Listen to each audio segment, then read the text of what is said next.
Hi, I'm Brent Bushnell. I'm Eric Radman, and we're here in our big, beautiful power plant in downtown Los Angeles. You're in 2-Bit Circus.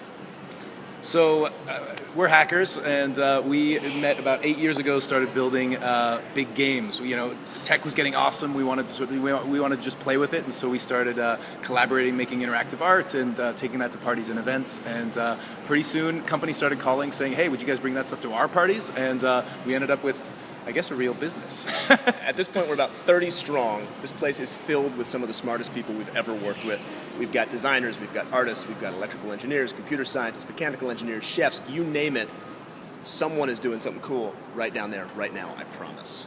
And we, after doing, basically as a high-tech circus, after doing other people's events for a long time, we finally decided we'd put our own event on. And we were going to, and the idea was one half high-tech amusement and all the fun, and then the other half a set of programs and workshops to get kids excited about engineering, because we couldn't believe that more kids didn't want to do this stuff, because we're having a blast, and engineering is more fun than it's ever been. So we figured we could maybe change that cultural phenomenon a little bit and get kids excited about this stuff. I'm going to tell you about the Hexaball. I'm telling you about the Hexaball because we just finished it. Here's what it is. We have 6 of the world's largest trackballs. They are this big. They're made with 30-inch diameter spheres. And the way we turn 30-inch diameter spheres into trackballs, we take ordinary computer mice, we turn them upside down, and we mount them on the underside of the ball. The ball is on casters. We hook all these mice into one computer. That one computer is driving a projector. Running on that computer is a multiplayer game where all 6 of these people have to move these bubbles around the screen, eating one another up. They get bigger and smaller depending on what kind of objects they hit on their way. It is a ton of fun, it makes a ton of noise, and it's ridiculously simple.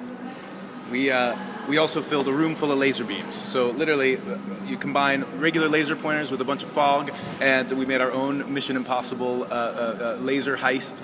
You got to get across as fast as possible without breaking the beams. It's also a lot of fun. It could have been simple. It could have been so simple. But what did we do? We decided to use computer vision to determine when you had broken the beams. So multiple cameras mounted in this space are actually capturing the dots of the beams as they hit the opposite wall. Software written in C++ with open frameworks is tracking those beams, determining when you've broken one, and it plays a sound, deducts your points. You press a button to start, it starts the timer. You press a button at the end, that ends the timer, and you lose points for every time you break a beam. I still think that we should have people have to get across, grab a piece of art, and then navigate back.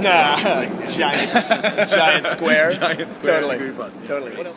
So our business model is pretty simple. We are a high-tech circus. So we will bring all this big, high-tech games to parties and events. We've done Amazon's holiday party, big corporate events for Intel and Time Warner Cable and whatnot. You think about being an event planner, your opportunities for, sort of novel entertainment are pretty small, right? You can get a band, you can get a speaker. Pretty soon you're like photo booths and bouncy houses. So we bring, rooms full of laser beams and walls of buttons and get people playing together in fun ways. So that's one line. We also have our own event this coming Carnival, which will be in San Pedro the end of October, the 25th and 26th.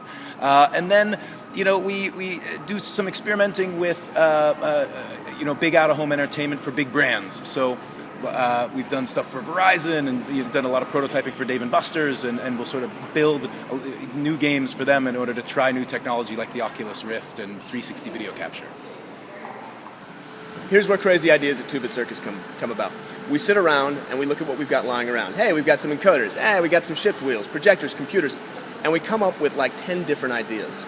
And the smart thing would be to sift through those ideas, identifying the jewel among the garbage, and then turn that into a game. We have really poor impulse control when it comes to making stuff around here. So when we have a good idea, or even a mediocre idea, we immediately prototype it and see if it works. Yeah. And I actually think that's a powerful way to do it, because it's hard to know a priori what's a good game. Oh yeah, and you can over talk and overthink yourself out of some really good ideas. The best thing to do is just like put all the parts on the table, wire them together, and start making stuff. I would even go the other side of that. The things that you and I are the most excited about generally suck the most. So I think that it's also good to. It's good to just do it, get it out of the way, and then figure out which ones are good afterwards.